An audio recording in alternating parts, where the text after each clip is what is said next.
بسم الله الرحمن الرحيم نحمده ونصلي على رسوله الكريم۔ پچھلے درس میں ادغام کے کچھ قواعد ہم نے بیان کیے تھے۔ اس میں سب سے پہلے ادغام کی تعریف اور پھر سکون اور حرکت کے اعتبار سے ادغام کی اقسام اور پھر سبب کے اعتبار سے ادغام کے اقسام بیان ہوئے تھے۔ تو آپ کو یاد ہوگا کہ سبب کے اعتبار سے ادغام کی 3 قسمیں تھیں: مثلین، متجانسین، متقاربین۔ مثلین کی تعریف ہوئی تھی کہ 2 ایسے حرف جو مخرج اور صفت کے لحاظ سے ایک ہو،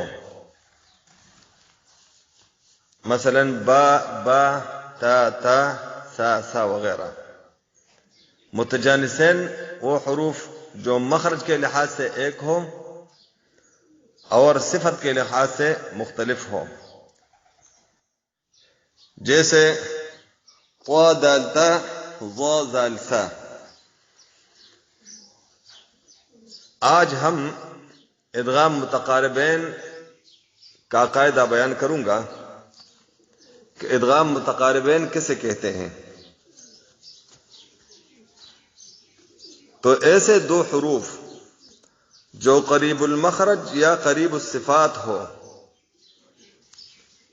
یا دونوں کے اعتبار سے قریب قریب ہو، جیسے الم نخلقکم من ماء مہین، قل رب۔ تو یہ ایسے حروف ہیں کہ اس میں کچھ قریب المخرج ہے، کچھ صفت کے لحاظ سے قریب تر ہے، اور کچھ حروف مخرج اور صفت دونوں کے لحاظ سے ایک دوسرے کے قریب ہے۔ مثلا الم نخلقکم، یہاں قاف کاف میں مدغم ہوا،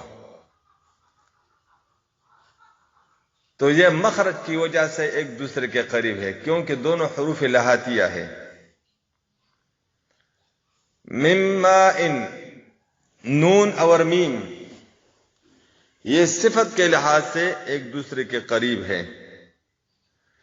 قل رب، لام اور را کا ادغام، تو یہ مخرج کے لحاظ سے بھی ایک دوسرے کے قریب ہے اور صفت کے لحاظ سے بھی ایک دوسرے کے قریب ہے۔ تو اس کو ادغام متقاربین کہتے ہیں۔ اب کیفیت کے اعتبار سے ادغام کی کتنے قسمیں ہیں؟ تو کیفیت کے لحاظ سے ادغام کی 2 قسمیں ہیں۔ نمبر 1 ادغام تام، نمبر 2 ادغام ناقص۔ ادغام تام کیسے کہتے ہیں؟ حرف مدغم کو حرف مدغم فی میں اس طرح داخل کرنا کہ مدغم حرف کی کوئی صفت باقی نہ رہے، جیسے قد تبین الظلم، کہ دال تھا اور ظا زال میں مکمل مدغم ہو گیا، تو اس کو کہتے ہیں ادغام تام۔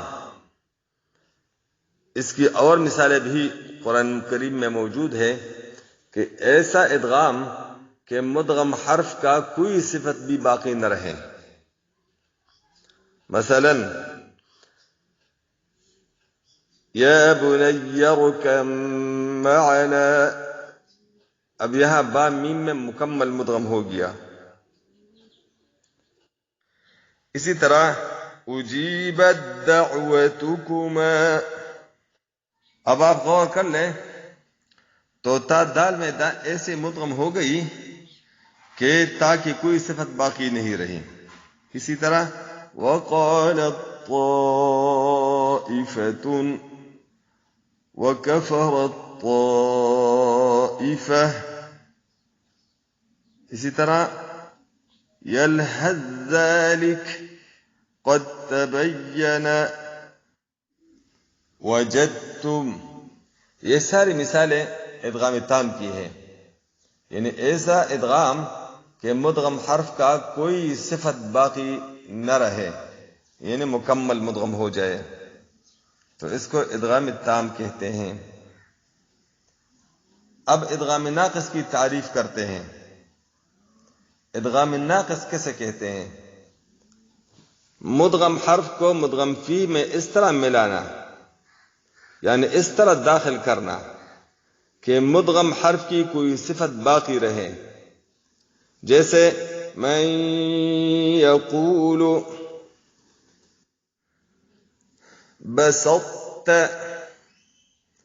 اب من یقول میں آپ غور کر لیں تو نون ساکن ہے اور اس کے بعد یا ہے، اور یا حروف یرملون میں سے ہے، تو نون ساکن اپنے قاعدے کے مطابق حروف یرملون سے جو حرف ہے اور وہ یا ہے تو اس میں مدغم ہو گیا،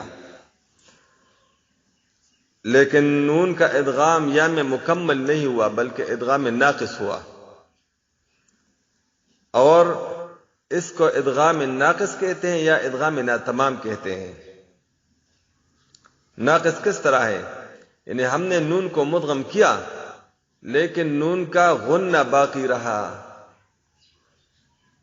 جس طرح ہم ایک الف کے برابر غنہ بھی کرتے ہیں، جیسے من یقول من والد یا من مالد من نعمت۔ تو یہاں آپ غور کر لیں تو من مال میں نون میم میں مدغم ہوا، ادغام ناقص ہوا کیونکہ غنہ باقی رہا۔ تو جب ایک حرف دوسرے حرف میں اس طرح مدغم ہو جائے کہ پہلا حرف جو مدغم ہے اس کا کچھ صفت باقی رہے تو اس کو کہتے ہیں ادغام ناقص یا ادغام ناتمام۔ تو یہ مثالیں ادغام ناقص کی تھیں۔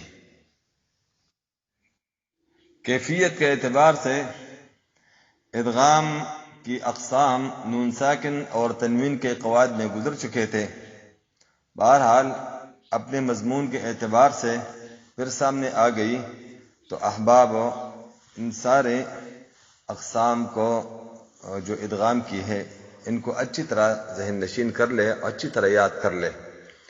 آئندہ درس میں انشاءاللہ تعالی ہائی ضمیر کے قواعد کے ساتھ آپ کی خدمت میں حاضر ہوں گا۔ والسلام علیکم ورحمۃ اللہ وبرکاتہ۔